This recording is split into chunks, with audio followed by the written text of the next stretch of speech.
What happens when a fairy tale becomes a cautionary tale? Disney's live-action Snow White was meant to be a modern triumph, a progressive reimagining of one of the studio's most iconic stories. But instead of winning hearts, it triggered one of the most intense backlashes in recent memory. From political firestorms to empty theaters and viral rants, this film didn't just flop.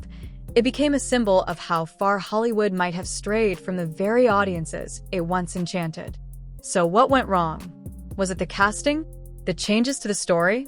Or did the public finally hit its limit with the entertainment industry's obsession with messaging over magic? Today, we're diving into the drama behind one of the most talked about flops in Disney history, Snow White. And trust me, the deeper we go, the worse it gets.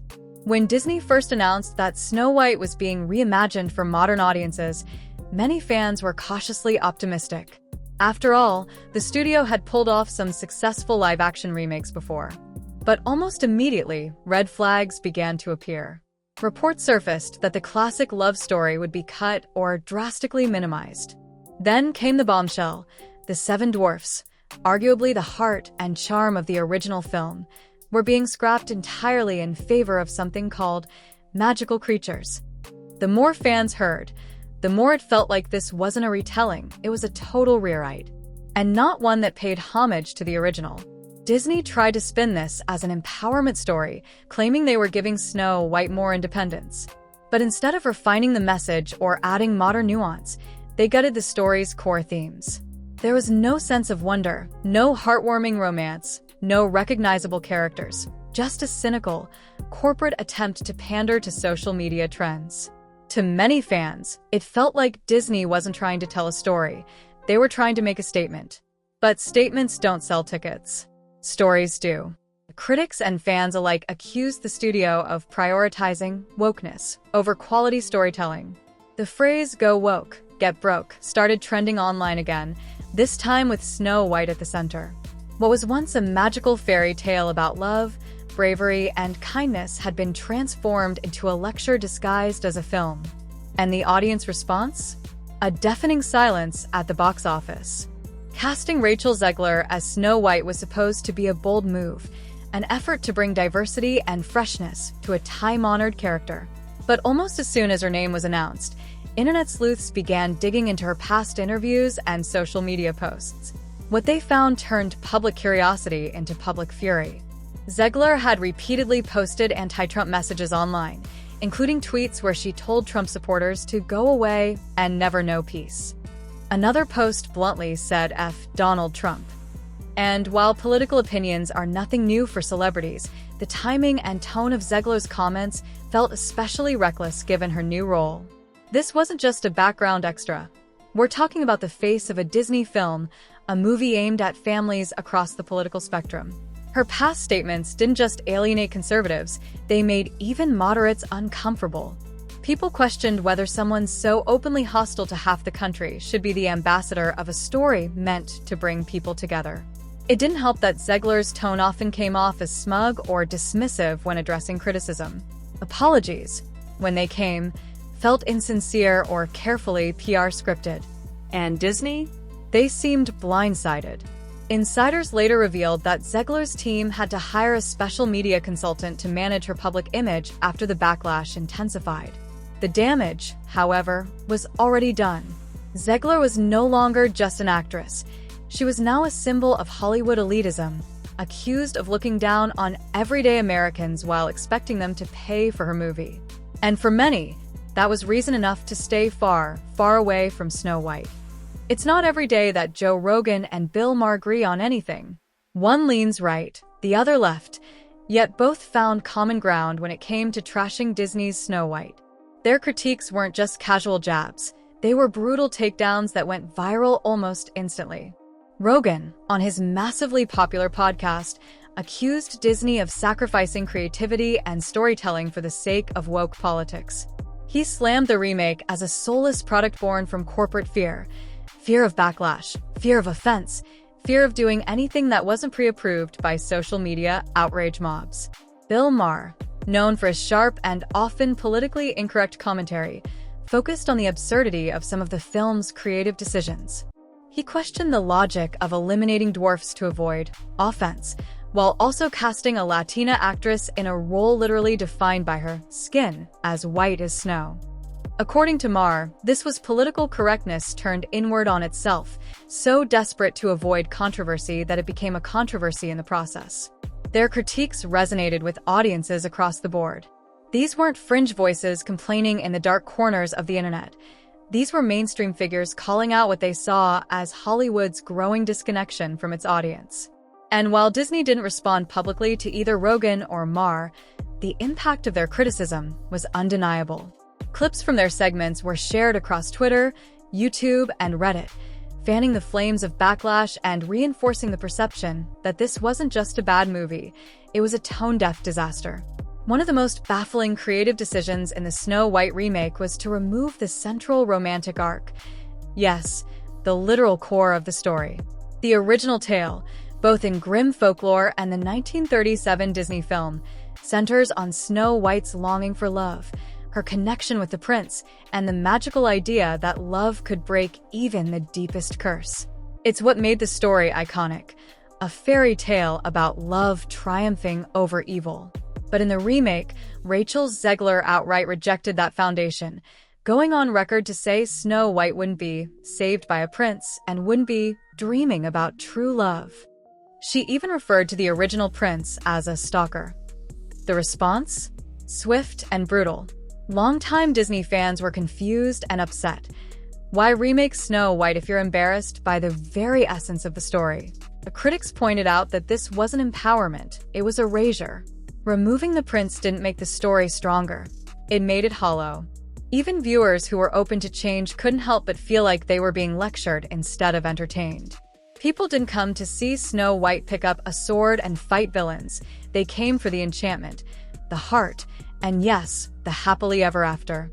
By trying to subvert the narrative, Disney effectively stripped away what made the original so emotionally powerful. And audiences noticed immediately. It was less of a reimagining and more of a rejection. And for millions who grew up loving the magic of the original, that wasn't just disappointing, it was offensive. The seven dwarfs aren't just side characters.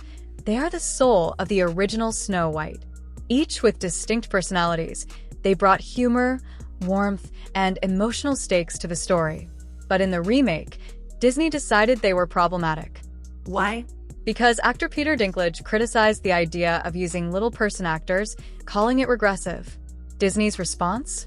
Eliminate them entirely and replace them with a ragtag team of CGI, magical creatures. It was a move that satisfied no one. Instead of evolving the dwarfs with modern sensitivity or giving them more depth, the studio deleted them altogether. And that decision backfired hard. Little-person actors across the industry spoke out, saying they were devastated by the lost opportunity. For many, these were the biggest roles available in decades. As one actor put it, "I can't audition for George Clooney's roles. This was our story, and they took it from us." And the fans? They were just as confused. The new creatures looked like half-baked fantasy placeholders from a cheap streaming show. They lacked charm, backstory, and most importantly, personality. Viewers couldn't connect to them, and critics slammed Disney for trying to be politically correct while ironically sidelining the very group they claimed to protect. What was intended as progressive ended up looking cowardly and creatively bankrupt. It wasn't just bad optics. It was a misstep that turned loyal fans into vocal critics. It wasn't just a disappointment. It was a financial catastrophe. Disney reportedly poured over $200 million into this film, with millions more spent on marketing, merchandise, and global promotion. They expected a box office smash, something that would carry their brand into a new generation. Instead, a $43 million opening weekend. That's not underperforming. That's full-blown failure. Theaters were practically empty. Rows of unopened dolls sat on toy store shelves. Even promotional popcorn buckets became memes, symbols of how spectacularly the film missed the mark. Within days, industry headlines labeled it a certified flop. And the numbers didn't improve in the following weeks. In China, the film reportedly earned less than $1 million, an unheard-of low for a global Disney release. What's worse, The studio postponed the film for nearly a year, allegedly to do reshoots and retool the messaging. But by then, the damage was done. The audience had already moved on, or worse, actively boycotted the movie. Fans who once loved Disney felt like the company had betrayed their trust, and they were showing their anger with their wallets. The phrase "go woke, go broke" wasn't just a meme anymore, it was a headline. In what should have been a moment of triumph, Rachel Zegler faced something closer to a nightmare. On March 25, 2025, she attended a theater showing of Snow White with a handful of loyal friends. But when they walked in, the place was nearly empty. Like a birthday party no one showed up to. Her friend tried to lighten the mood by yelling "Zegler" when her name appeared on screen, but even that felt forced and sad. The awkwardness was palpable. Was the theater rented out just for her group? Or was it really that deserted? Either way, it became symbolic of how bad things had gotten. They even tried to make the visit go viral by filming a skit with a Regal employee. It was meant to be funny, but instead came off as tone-deaf. Online, people mocked it as desperate damage control. One commenter described it as the saddest PR stunt I've ever seen. Even the custom Snow White popcorn bucket, once a prime collectible, looked like it wanted to disappear. The internet exploded with ridicule, turning what was supposed to be a fun moment into a public humiliation. Zegler, once hailed as a rising star, was now the face of one of Disney's most embarrassing moments.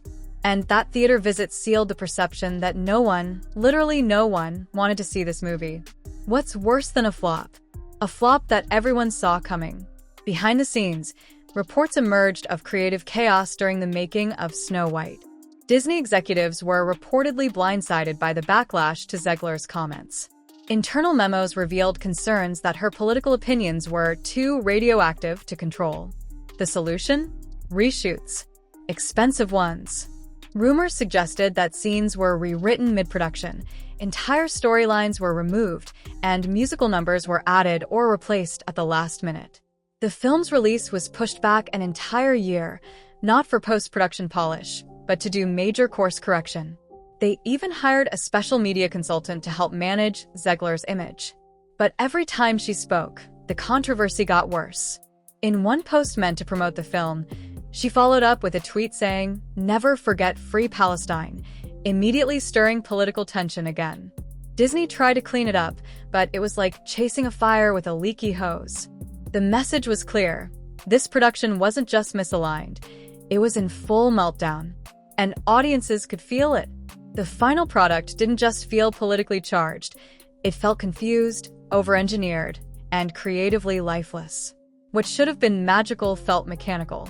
And all that effort, all those millions, couldn't save a movie that didn't know what it wanted to be. If there was one silver lining to Snow White's failure, it's that it forced a bigger conversation. Major voices across media began calling the fiasco a canary in the coal mine for Hollywood. Joe Rogan, Bill Maher, and dozens of other commentators suggested that the film's downfall was proof that audiences are done being talked down to. They argued that when studios care more about Twitter applause than timeless storytelling, disaster is inevitable. And this wasn't just conservative pundits complaining. Liberal-leaning voices echoed the same frustrations. They weren't against diversity or progress. They were against lazy storytelling and virtue signaling wrapped in glossy production. Maher pointed out that casting choices meant to provoke praise instead sparked confusion. Rogan mocked the idea of studios fearing backlash more than boredom. Together, they tapped into something many fans felt deep down. The magic was gone. The passion, the sincerity, missing in action. If Snow White was supposed to be a blueprint for the future of filmmaking, then it became a warning instead. A film made by committee, guided by fear, and disconnected from what audiences actually want. And it showed. In the aftermath of the flop, the question remains, where do they go from here? For Disney, the brand damage is real. Once considered untouchable, the studio now faces growing criticism that it's lost its soul. Fans are increasingly skeptical of remakes. Investors are reportedly furious. And rumors of internal layoffs have started swirling after back-to-back failures like Lightyear, Strange World, and now Snow White. The golden formula: take a classic, modernize it slightly, rake in profits, maybe broken. The audience isn't playing along anymore.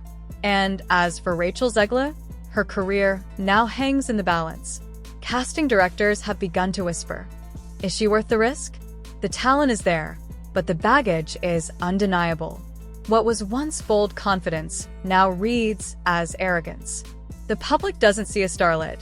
They see someone who attacked her audience before the movie even released. Rebuilding her image will take more than an apology or a better script. It'll take humility, consistency, and a real understanding of how quickly Hollywood can turn on you.